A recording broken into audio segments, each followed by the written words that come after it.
ଆଜିର ଅନୁଚିନ୍ତା ଜ୍ଞାନୀ ଭକ୍ତ ବନ୍ଧୁମାନେ ଆଜିର ଅନୁଚିନ୍ତାରେ ସେଇମାନଙ୍କ ପାଇଁ ବଦ୍ୟଶାସ୍ତ୍ରରେ ପ୍ରମାଣ କୋଉମାନଙ୍କ ପାଇଁ ଯେଉଁମାନେ ଗୀତ ଗାଉଛନ୍ତି ଯେଉଁମାନେ ସଙ୍ଗୀତ ଅଭ୍ୟାସ କରୁଛନ୍ତି ଯେଉଁମାନେ ସଙ୍ଗୀତ ବିଦ୍ୟାରେ ଅଛନ୍ତି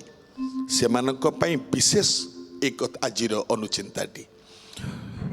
ଯେଉଁମାନେ ସଙ୍ଗୀତ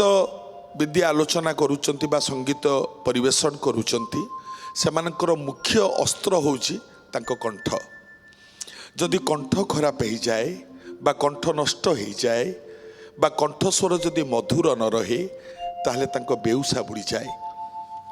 ସବୁ ବାପା ମା ସମସ୍ତଙ୍କୁ ନିବେଦନ କରୁଛି ବଦ୍ୟଶାସ୍ତ୍ରରେ ବଢ଼ିଆ କଥାଟେ ଲେଖା ଅଛି କ'ଣ କଣ୍ଠସ୍ୱର ପରିଷ୍କାର ଏବଂ ସ୍ୱଚ୍ଛ ସୁନ୍ଦର କରିବା ପାଇଁ ହେଲେ ମନେ ରଖନ୍ତୁ ବଦ୍ୟଶାସ୍ତ୍ରର ନିୟମ କ'ଣ ମୟୂର ଚୁଳିଆ ଚେର ବା ତାର ଆଉ ଗୋଟେ ନାଁ ହେଉଛି ତୋଟା ମୂଳ ସବୁ ଜାଗାରେ ମିଳିବ ଆଜ୍ଞା ମୟୂର ଚୁଳିଆ ଚେର ତାର ଅନ୍ୟ ନାମ ହେଉଛି ତୋଟା ମୂଳ